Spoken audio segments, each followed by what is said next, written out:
Aziz kuzatuvchilarimiz, ilk xonalik ajoyib tayyor xonadon topib qo'ydim sizlar uchun. Puliga arziydimi yo'qmi? Aytasiz, oxirigacha obzorni ko'ring. Mana bu kiraverish eshigimiz bo'lyapti. Prixoshka mana bunaqa ajoyib oyatilib kursilarni yopishtirib, devorga irib qo'yibdilar xonadon egasi. Qani aytib, xonamiz barakali bo'lyapti. Sababi shunday qilyapman, ochiq sveta ishlatilgan.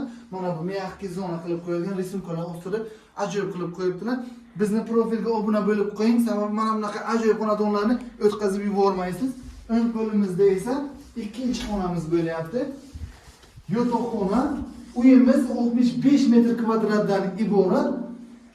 Lokatsiya juda ajoyib joyda joylashgan, sharq chevarda joylashgan bo'lyapti. 5 qavatli ishlaydi onda. 3-qavat. 65 metr kvadratdan iborat.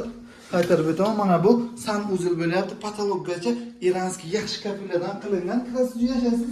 Bir so'mlik xarajati yo'q. Даже mana bunaqa bitovoy texnikalargacha qilib qo'yganlar. Bu xonamiz uchun 56.500 uy egasi so'rashyapti. Arziydimi yo'qmi kommentariyaga yozing. Pastda nomerlar qoldiramiz, qo'ng'iroq qiling. Ajoyib xonadon. Obuna bo'lish esdan chiqmasin.